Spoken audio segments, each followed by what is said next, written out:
세상에 완벽한 사람은 없습니다. 정도의 차이는 있겠지만 누구에게나 긍정적인 면과 부정적인 면이 함께 존재합니다. 그런데 야곱이라는 인물에 대한 사람들의 평가를 보면은 그는 분명 믿음의 조상이었음에도 불구하고 많은 분들이 긍정적인 측면보다는 부정적인 측면을 더 주목하는 것 같습니다. 우리가 기도할 때 어떤 인물을 인용해서 기도하는가 생각해 보면 이 부분을 보다 더 쉽게 느낄 수가 있죠. 아브라함과 같이 복된 인생 살게 하여 주옵소서. 이삭처럼 평안한 인생의 길 걷게 하여 주옵소서. 사람들이 이런 식으로 기도하는 경우들은 종종 들어본 것 같습니다. 그런데 야곱과 같은 인생 살게 하여 주옵소서. 뭔가 기도를 받아도 안 받은 것 같은 이런 느낌이 드는 멘트라는 거예요. 왜 그럴까? 그 이유를 생각해 보면은 금방 이해가 되죠. 왜냐하면 야곱은 너무나 많은 고생을 한 인물이기 때문입니다.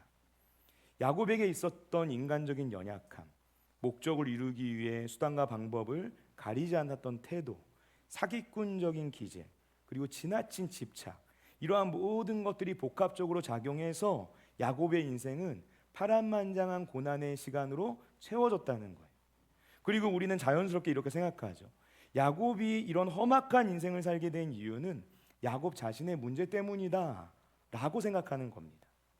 그런데 우리는 여기서 중요한 질문을 던져야만 합니다. 그것은 야곱의 문제가 과연 순전히 야곱만의 책임이었을까 하는 질문이에요. 여러분, 우리가 야곱이라는 사람을 정확하게 이해하기 위해서는 먼저 야곱이라는 사람이 형성되고 야곱의 내면에 깊이 새겨진 것들이 만들어진 공간을 주목할 수 있어야 돼요. 그 공간이 어디인가? 바로 가정이라는 것입니다. 우리는 야곱의 원 가족을 들여다볼 필요가 있다는 것입니다. 야곱이 태어나고 자란 가정, 곧 이삭의 가정은 엮이는 가정이었어요. 엮이는 가정이란 무엇인가?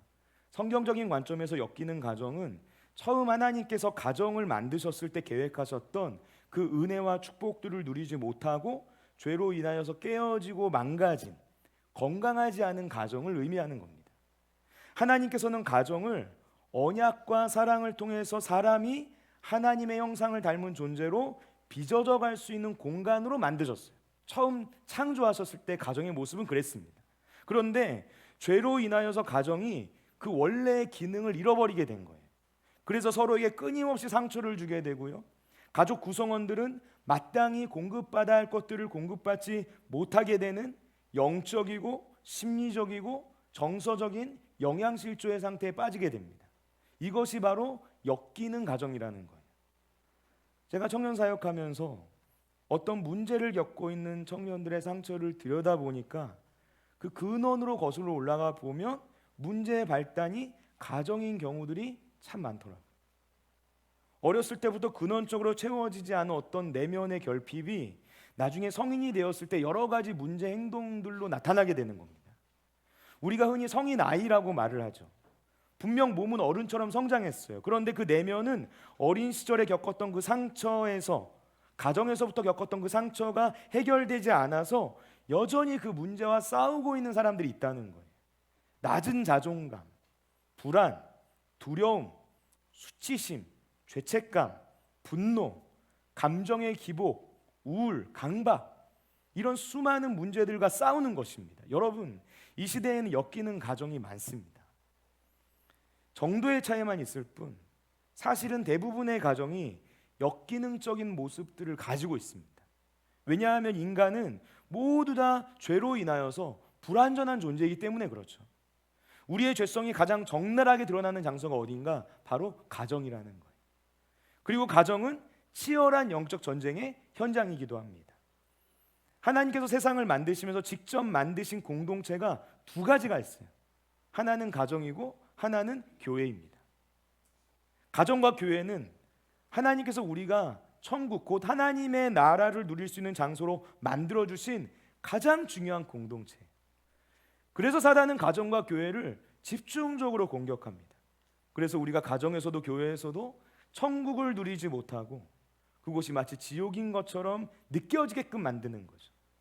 성경을 보면 가정과 교회 중에 먼저 만들어진 것은 가정이었어요.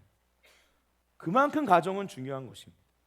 특히 이 시대 가운데 가정을 무너뜨리려는 사단의 영적 공격이 어마어마합니다. 우리는 이러한 사단의 영적 공격을 분별하고 그것과 맞서 싸울 수 있어야 된다는 거예요. 여러분, 오늘 우리가 함께 살펴볼 창세기 27장 말씀, 우리가 그 부분만 읽었지만 오늘은 27장 전체를 보면서 얘기를 나누려고 해요. 이 말씀은 이삭의 가정을 보여주는 본문이에요. 이삭의 가정은 분명 하나님을 믿는 가정이었어요. 그런데 완벽한 가정이 아니었어요. 이삭의 가정에는 역기능적인 모습들이 있었습니다. 이 가정에 불신이 가득했고 그것으로 인하여서 깨어지게 된 가정이다라고 말할 수 있죠. 여러분, 그런데 놀라운 점은 바로 이렇게 깨어진 가정 안에서 그 안에 있는 연약하고 부족한 인간들 사이에서 하나님께서 조용하게 그리고 분명하게 일하고 계셨다는 거예요.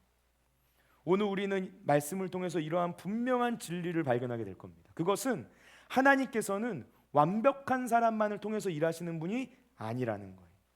하나님은 깨어진 가정 속에서 인간의 연약한 실수와 부족함 속에서 하나님의 주권적인 은혜로 끊임없이 하나님의 일을 행하시는 분이라는 것입니다.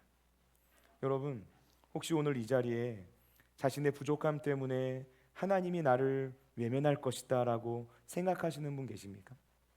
혹은 역기능적인 가정 환경 때문에 하나님의 은혜가 나에게는 해당되지 않는 것 같습니다 라고 느끼시는 분 계십니까? 여러분, 오늘 말씀은 바로 그런 저와 여러분 모두를 향한 하나님의 대답입니다. 오늘 우리가 말씀의 은혜를 나눌 때 우리의 부족함을 넘어 일하시는 하나님을 믿음의 눈으로 바라보게 되시길 예수님의 이름으로 축원을 드립니다. 오늘의 첫 번째, 가정 안에 치우쳐진 사랑은 상처를 만든다는 거예요. 이삭의 가정은 겉으로만 보면 믿음의 가문이었습니다. 이삭은 믿음의 조상 아브라함의 아들이죠. 아내 리브가도 하나님을 섬기는 믿음의 사람이었어요. 분명 이삭의 가정은 하나님의 약속을 이어받은 믿음의 가정이었어요. 그러나 그 안을 들여다보면 이 가정은 심각하게 역기능적인 구조를 가지고 있었습니다. 이삭의 가정이 안고 있는 가장 큰 문제, 핵심적인 문제는 무엇이었는가? 바로 편애였어요. 우리 다 같이 창세기 25장 28절 말씀 한 목소리 읽겠습니다. 이삭은 에서가 사냥한 고기를 좋아하므로 그를 사랑하고 리브가는 야곱을 사랑하였더라. 아멘. 여러분, 지금 우리가 읽은 이 한 절 말씀 안에 이 가정의 가장 큰 문제가 압축되어 있어요. 아버지가 사랑하는 아들과 어머니가 사랑하는 아들이 서로 다른 거예요. 이삭은 장자 에서를 더 사랑했고 리브가는 둘째 야곱을 더 사랑했습니다. 그래서 창세기 27장 말씀에서 이삭은 큰아들 에서에게만 축복을 주려고 하고요, 리브가는 둘째 야곱이 그 축복을 가로채도록 거짓말을 하게끔 지시합니다. 한 가정 안에서 부부가 각자 서로 다른 아들의 편에 서서 싸우고 있는 거예요. 여러분, 이것은 단순히 자녀 양육 방식의 차이가 아니었어요. 이것은 가정의 하나됨이 깨진 상태입니다. 가정 안에 사랑이 있는데 이 사랑이 건강한 사랑이 아닌 거예요. 진짜 사랑이 아니라 왜곡된 사랑, 한쪽으로 치우쳐진 사랑이었던 거예요. 여러분, 가정에서도 공동체에서도 진짜 사랑이 만들어내는 열매는 하나됨입니다. 하나되게 만들어요. 그러나 왜곡된 사랑, 한쪽으로 치우쳐진 사랑, 망가진 사랑은 관계를 깨트리고 분열을 만들어내는 거예요. 제가 설교를 준비하면서 어떤 기사를 읽게 됐습니다. 그 기사의 내용이 뭐였냐면 부모의 마음에 이상하게 조금 더 마음이 가는 아이, 더 기대되는 자녀가 있다는 거예요. 그럼 성도님도 어떠십니까? 얼굴을 이렇게 한번 봐야 되겠어요. 정말 그렇습니까? 뭔가 이유가 있을 것 같아요. 뭔가 부모 속을 썩이지 않는다던가, 또는 뭔가 나랑 닮은 구석이 있다던가, 뭔가 이유가 있으니까 마음이 한쪽으로 치우치지 않을까 생각을 하게 됩니다. 여러분, 미국 캘리포니아 대학 연구에 따르면 아버지의 70% 그리고 어머니의 65%가 한 자녀를 편애하는 것으로 결과가 나왔대요. 그런데 더 놀라운 사실이 뭐냐면요, 부모는 자신이 편애하고 있다는 사실을 인지하지 못하고 있는 경우가 많은데 오히려 자녀들은 자신이 편애의 대상인지 아닌지를 이미 눈치채고 그것에 맞게 행동을 하고 있다는 거예요. 그 가정 안에서. 그러니까 부모가 가지고 있는 그 사랑의 모습이 자녀들에게 어마어마한 영향을 끼치고 있다는 것이죠.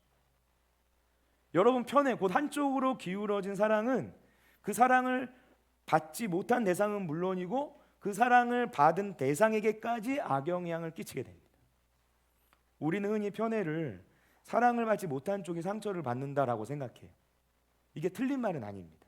사랑받지 못한 아이는 결핍을 안고 살아가요. 인정받고 싶은 욕구, 내 존재를 증명하고 싶은 갈망, 이런 것들이 때로는 잘못된 방향으로 표출되기도 하는 거예요. 야곱이 그런 케이스였죠. 야곱은 인정 욕구에 시달리던 사람이에요.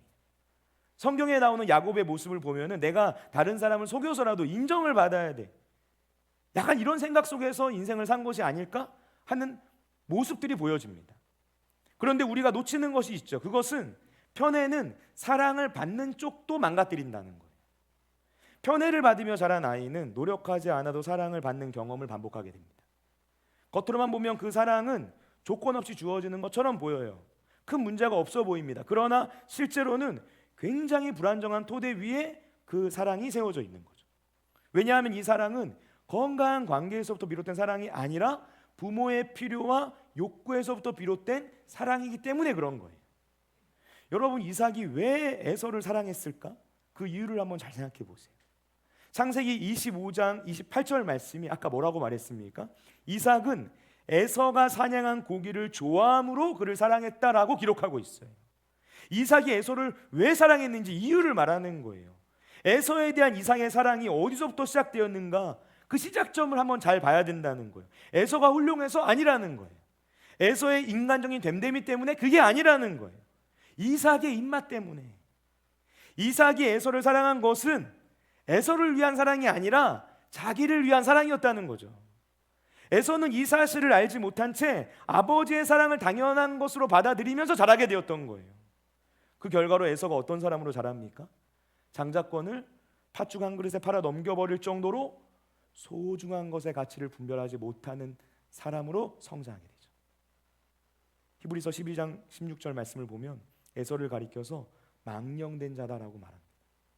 편애 속에서 자란 아이는 인내하고 기다리고 또 가꾸어야 할 것들을 눈앞의 욕구를 위해 쉽게 던져버리는 그런 사람으로 자라게 만드는 거예요. 여러분, 편애를 받은 아이 이렇게 됩니다.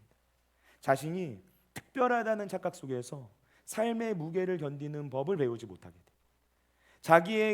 자기에게 너무나도 쉽게 주어졌던 그 사랑이 기준이 되어버리기 때문에 조금만 힘들어도 무너지고 소중한 것을 소중한 줄 모르고 가볍게 여기는 삶을 살게 되는 거예요. 그러니까 결과적으로 이삭의 가정 안에서 편애는 두 아들 모두를 서로 다른 방향으로 망가뜨린 겁니다. 사랑받지 못한 야곱은 결핍과 집착 그리고 수단과 방법을 가리지 않는 사람이 되게끔 만들었고, 편애를 받은 에서는 분별력 없이 소중한 것을 가볍게 여기는 사람으로 자라게 된 거예요. 방향은 달랐지만 결과는 같았어요. 두 아들 모두 건강하지 못한 사람으로 자란 것입니다. 여러분, 우리는 여기서 한 가지 질문 앞에 서게 되죠. 우리는 지금 내 자녀에게 그리고 내 주변 사람들에게 어떤 사랑을 주고 있습니까? 내 필요와 감정에 따라 기울어진 사랑을 주고 있지는 않습니까? 내가 좋아하는 모습을 보일 때는 따뜻하고 그렇지 않을 때는 차가워지는 그런 사랑을 하는 것 아닙니까? 여러분, 진정한 사랑은 기울어지지 않습니다. 한쪽으로 쏠리지 않는다는 거예요. 나를 기준으로 사랑하는 것, 내가 기준이 되어 있는 사랑은 진짜 사랑이 아니에요. 건강한 사랑은 상대방의 필요를 중심에 둡니다. 그리고 그 사람의 온전한 성장을 바라보면서 사랑하는 거예요. 하나님의 사랑을 한번 생각해 보세요. 하나님의 사랑은 편애하지 않는 사랑이죠. 하나님은 비교하지 않으시는 분이세요. 하나님께서 우리를 사랑할 때 조건을 두지 않으시는 거예요. 하나님은 우리의 있는 모습 그대로를 사랑하시죠. 여러분, 그래서 우리는 하나님 앞에서 서로 경쟁할 필요가 없는 거예요. 왜냐, 하나님은 우리 모두를 사랑하시니까. 내가 사랑받을 만한 존재라는 사실 하나님 앞에서 인정받으려고 증명해 보려고 애쓸 필요가 없는 거예요. 하나님의 사랑이 그런 거예요. 그게 복음이라는 거예요. 여러분, 바로 이것이 우리가 닮아가야 하는 완전한 사랑의 모델이라는 사실을 기억하시기 바랍니다. 오늘의 두 번째, 부부가 흔들리면 자녀도 흔들린다는 거예요. 가수 션이 어떤 TV 프로그램에 나와서 하는 말을 제가 우연히 듣게 됐어요. 션이 이런 얘기를 하더라고요. 가정에서 부부는 나무에 해당하고 자녀는 열매와 같다는 거예요. 많은 부부가 자녀에게 집중하는데 사실 나무에 해당하는 부부가 행복해야 열매인 자녀가 행복하게 자란다는 거죠. 아무리 열매에 관심을 가져도 나무가 건강하지 못하면 열매는 메말라서 죽어버리기 때문에 가정에서는 부부가 가장 중요하다. 이런 이야기를 가수 션이 하더라고요. 여러분, 가정의 중심은 부부입니다. 우리는 먼저 이 사실을 기억해야 해요. 자녀가 흔들리는 이유는 어디에 있는가? 그 가정에 아버지와 어머니가 흔들리기 때문에 자녀가 흔들리는 거예요. 수많은 육아 프로그램에 나오는 솔루션들, 유심히 들어보면 결론은 하나죠. 결국 이 가정의 문제가 부모에게 있는 것이었구나 느껴지는 거예요. 이삭의 가정 마찬가지였어요. 우리는 이삭과 리브가 이 두 사람의 영적 상태를 유심히 들여다볼 필요가 있습니다. 먼저 어머니인 리브가부터 생각해 볼게요. 리브가를 단순히 나쁜 엄마다라고 말할 수는 없어요. 리브가는 하나님의 뜻이 뭔지를 알고 있었고 야곱을 사랑했어요. 나쁜 거 아니라는 거예요. 야곱을 향한 리브가의 사랑 진심이었다는 거예요. 그런데 이 지점에서 한 가지 문제가 생기는 거예요. 그 문제가 뭐냐면 야곱을 향한 어머니의 사랑이 어느 순간 건강한 경계를 넘어서 버린 거예요. 창세기 27장에서 리브가는 이삭이 에서에게 사냥을 해오라 라고 명령하는 말을 엿듣고 그 즉시로 야곱을 불러서 자신의 계획을 지시합니다. 야곱에게 에서의 옷을 입히고 염소 가죽으로 손과 목을 덮어서 에서처럼 꾸미게 하는 거예요. 어머니가 아들에게 아버지를 속이도록 가르쳐주고 있는 거죠. 그런데 이때 야곱이 리브가의 말을 듣고 망설여요. 창세기 27장 12절 말씀을 보시면 야곱이 아버지에게 들키고 내가 저주를 받게 될까 봐 두려워하는 듯한 내용의 말을 합니다. 그런데 이런 야곱에게 리브가가 뭐라고 말하는가? 창세기 27장 13절 말씀을 보시면은 내 아들아 너의 저주는 내게로 돌리리니 내 말만 따르고 가서 가져오라라고 이야기하는 거예요. 여기서 핵심은 내 말만 따르라라는 말에 있어요. 내 말만 따르라. 여러분, 이 한마디 말 안에 리브가의 모든 문제가 압축되어 있어요. 리브가는 아들이 느끼고 있는 두려움, 도덕적인 갈등, 이 모든 것들을 내가 책임질 테니까 너는 내 말만 듣고 따라와 라는 명령으로 한 방에 눌러버립니다. 그리고 어머니의 뜻에 복종하도록 압박하죠. 리브가는 사랑한다는 이름으로 야곱을 자기 마음대로 통제하려고 했어요. 리브가는 내가 사랑하는 아들 야곱이 잘 되기를 바라는 마음으로 이런 일을 했을지 몰라요.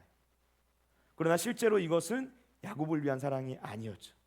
본질적으로 이것은 자신의 뜻을 이루기 위한 자기 사랑이었고요. 더 본질적으로 들어가면 이건 하나님에 대한 불신앙이 내포되어 있는 문제였다는 거예요. 여러분, 하나님께서는 에서와 야곱이 태중에 있을 때 큰 자가 어린 자를 섬길 것이다 라고 리브가에게 분명히 말씀하셨어요. 야곱이 복을 받을 것이다라는 하나님의 뜻은 너무나 분명했고요. 리브가는 이러한 하나님의 뜻을 이미 알고 있었다는 거예요. 여러분, 그렇다면 리브가가 해야 될 일이 뭡니까? 하나님께서 그 일을 이루실 것을 믿고 기다리는 거죠.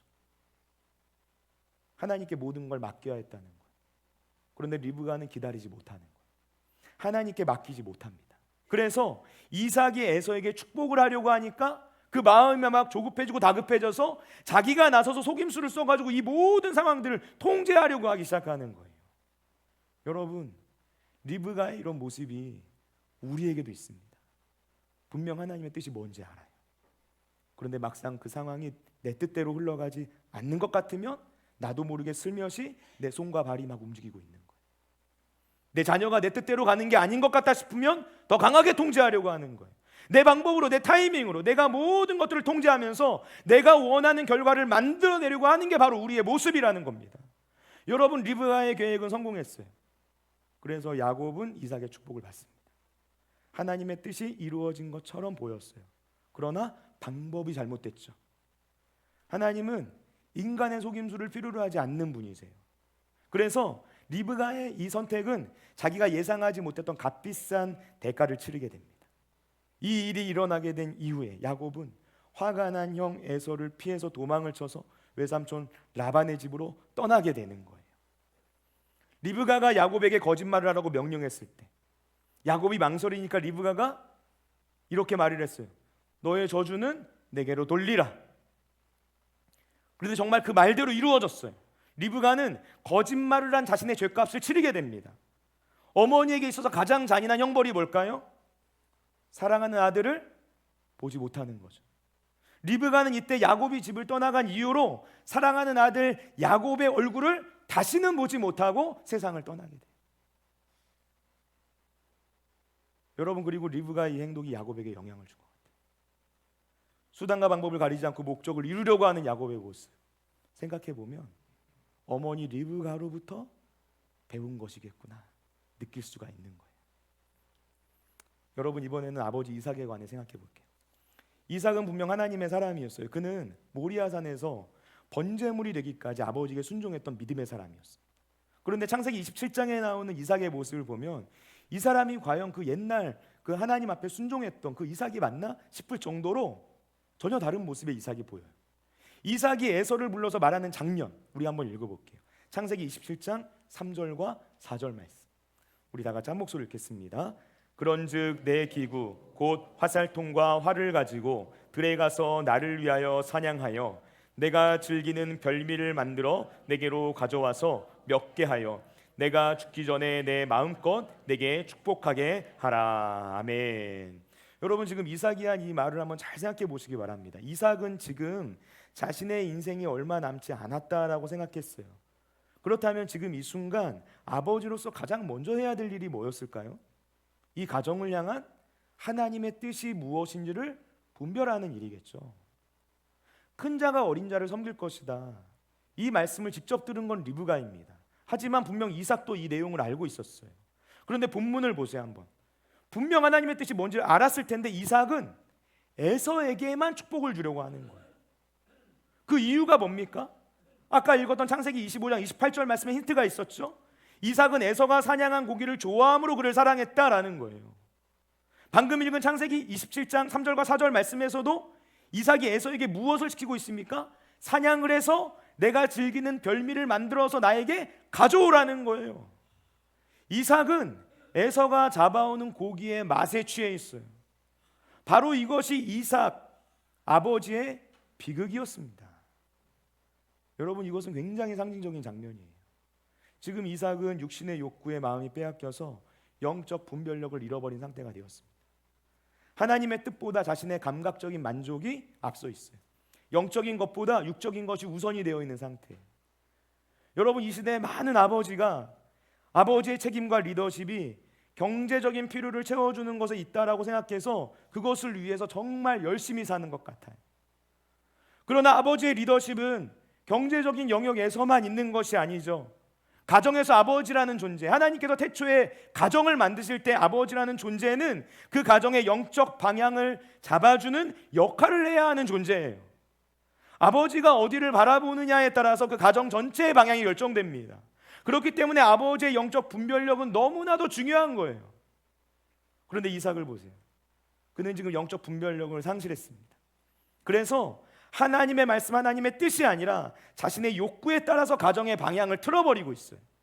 하나님의 뜻이 뭔지를 분명 알았을 텐데 순종하지 않고 자기 생각대로 틀어버리고 있는 거예요. 이렇게 가장에게 영적 분별력이 부족하면 가장 중요한 부분에 문제가 생겨요. 가장 중요한 일에 무관심해지는 거예요. 그 가장 중요한 일이 무엇인가? 바로 하나님의 뜻입니다. 우리 가정을 향한 하나님의 뜻, 그게 무엇인지에 대해서 무관심해지기 시작하는 거예요. 여러분, 이것은 이 시대 아버지들을 향해 묵직하게 다가오는 말씀이에요. 아버지들에게 묻습니다. 우리는 지금 무엇을 따라 가정을 이끌어가고 있습니까?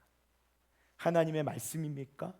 아니면 내 감각과 내 욕구와 내 생각과 내 뜻입니까? 우리는 하나님의 뜻에 초점을 맞추고 있습니까? 아니면 세상의 기준에 초점을 맞추고 있습니까? 여러분, 믿음의 가정이라고 해서 자동으로 건강한 가정이 되는 게 아닙니다. 아버지의 영적 분별력이 무너지면 가정이 방향을 잃게 되고 자녀들의 인생의 방향도 잃어버리게 되는 거예요. 에서를 생각해 보세요. 그가 왜 팥죽 한 그릇의 장자의 권리를 팔았을까요? 아버지 이삭의 모습을 닮은 것이죠. 아무리 쌍둥이라 해도 법적으로는 조금이라도 먼저 태어난 에서에게 장자권이 주어지는 거예요. 그런데 에서가 순간의 배고픔, 육신의 욕구에 사로잡혀서 장자권을 팥죽 한 그릇에 팔아버리는 어리석은 선택을 합니다. 그는 하나님의 뜻, 하나님의 계획, 하나님의 축복 이런 것에 전혀 관심이 없었어요. 왜 이런 것이었을까? 아버지 이삭의 모습을 보고 배웠던 거예요. 여러분, 지난 금요일에 남존대 헌신 예배 드렸습니다. 그때 통성기도 시간에 제가 이 자리에서 기도를 인도하는데 우리 교회 남성 성도님들에 대한 기도가 막 계속 나오더라고요.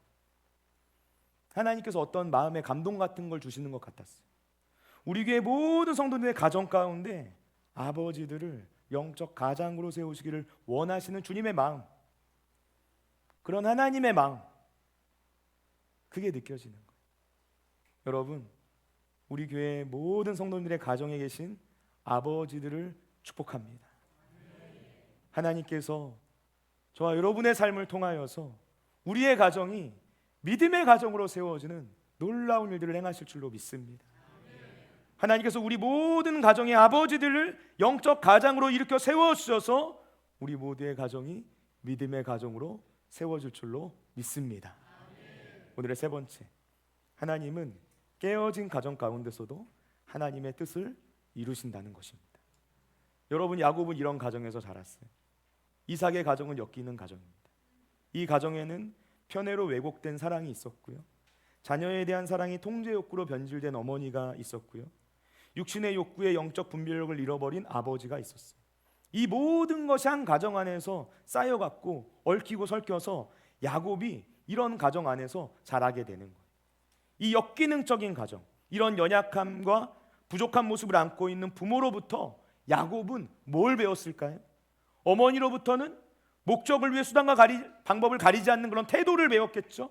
원하는 것을 얻기 위해 남을 속이고 상황과 상황들을 통제하는 방식들을 배웠을 거예요. 아버지로부터는 부모로부터 인정받지 못하는 내면의 결핍을 얻게 되었을 거예요. 어떻게든 인정받기 위해서 발버둥 치는 삶을 살기 시작하는 거예요. 여러분, 우리가 기억해야 할 것은 야곱은 처음부터 그런 사람으로 태어난 게 아니라는 겁니다. 야곱이라는 사람은 시간이 지나가면서 조금씩 만들어졌던 거예요. 가정이라는 공간 안에서 만들어졌다는 것입니다. 야곱의 연약함은 그의 가정이 만들어낸 것이었어요. 우리는 종종 한 사람의 문제를 볼 때 그 사람 자체만을 봐요. 그러면서 저 사람 왜 그래 이야기한다는 거예요. 여러분, 그러나 하나님께서는 그 사람이 어떤 가정, 어떤 시간과 공간에서 자라왔는지를 바라보십니다. 하나님은 야곱을 정죄하시기 전에 먼저 야곱을 이해하셨어요. 그리고 하나님께서는 그렇게 깨어진 가정 안에서 자란 야곱을 포기하지 않으시는 거예요. 여러분, 혹시 오늘 이 자리에 상처받은 가정 안에서 자란 분 계십니까? 부모의 편애 속에서 자존감의 깊은 상처를 입은 분 계십니까? 혹은 잘못된 사랑을 받으면서 자신도 모르게 그 방식을 닮아간 분 계십니까? 여러분, 그렇다면 기억하시기 바랍니다. 우리 인생의 출발점이 우리 인생의 끝을 결정하는 건 아닙니다. 야곱의 이야기가 그것을 말해주고 있어요. 하나님께서는 깨어진 가정 속에서 만들어진 야곱을 끝까지 붙드시고 인도해 주셨어요. 그래서 야곱을 마침내 이스라엘로 만드시는 거예요. 하나님의 손은 우리의 상처받은 과거보다 더 큽니다. 그리고 우리의 역기능적인 배경보다도 하나님은 더 크신 분이세요. 우리의 가정이 완벽하지 않더라도 하나님께서는 그 불완전함 가운데서도 하나님의 일을 행하시는 분이라는 거예요.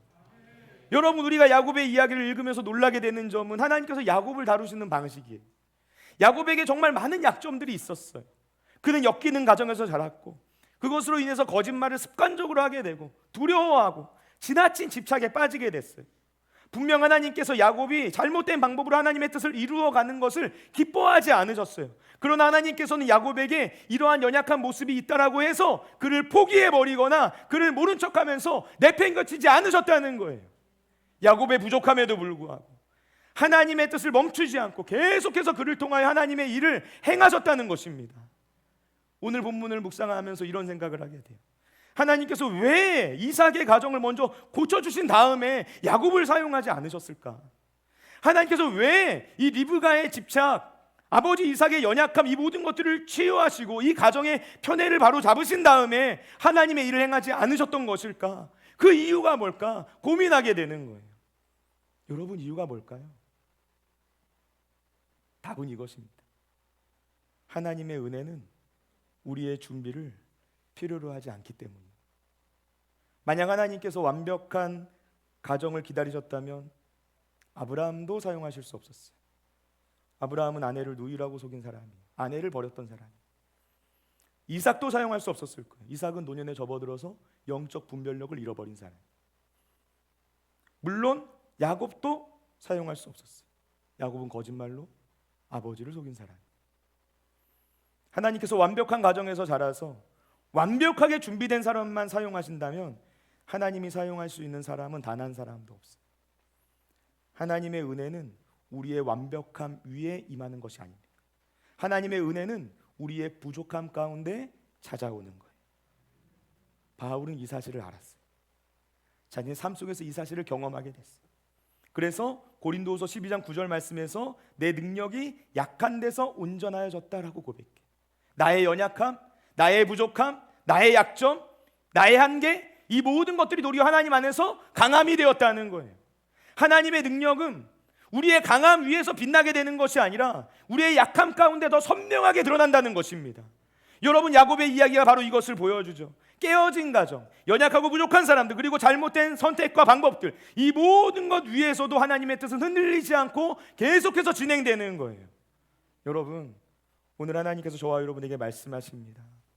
우리의 가정이 어떠했든, 우리의 과거가 어땠든, 우리의 연약함이 얼마나 깊고 아픈 것이든 하나님께서 저와 여러분을 붙들어주고 계시는 거예요. 하나님의 손 안에서는 우리의 깨어진 가정도, 상처받은 과거도, 반복되는 연약함도 하나님의 역사를 써나가는 새로운 하나님의 일하심의 재료가 된다는 사실을 기억하시기 바랍니다. 우리 다 같이 로마서 8장 28절 말씀 한 목소리로 읽겠습니다. 우리가 알거니와 하나님을 사랑하는 자 곧 그의 뜻대로 부르심을 입은 자들에게는 모든 것이 합력하여 선을 이루느니라. 아멘. 바울이 합력하여 선을 이루게 된다라고 고백을 했어요. 근데 어떤 것이 선을 이루게 됩니까? 모든 것이 선을 이룬대요. 하나님의 은혜 앞에서는 그 어떤 것도 장애물이 될 수가 없다는 거예요. 하나님께서 모든 것을 합력하여 선을 이루게 해주신다. 이것이 바울의 고백이었어요. 여러분, 우리의 부족함을 넘어서 일하시는 하나님을 신뢰하시기 바랍니다. 우리를 도와주시는 보혜사 성령님께서 언제나 어디서나 우리와 함께하여 주시고 우리를 붙잡고 계심을 믿음으로 바라보시기 바랍니다. 그래서 날마다 우리의 삶 가운데 새로운 일을 행하여 주시는 하나님의 은혜를 누리며 나아가는 저와 여러분 모두가 되시기를 예수님의 이름으로 축원을 드립니다.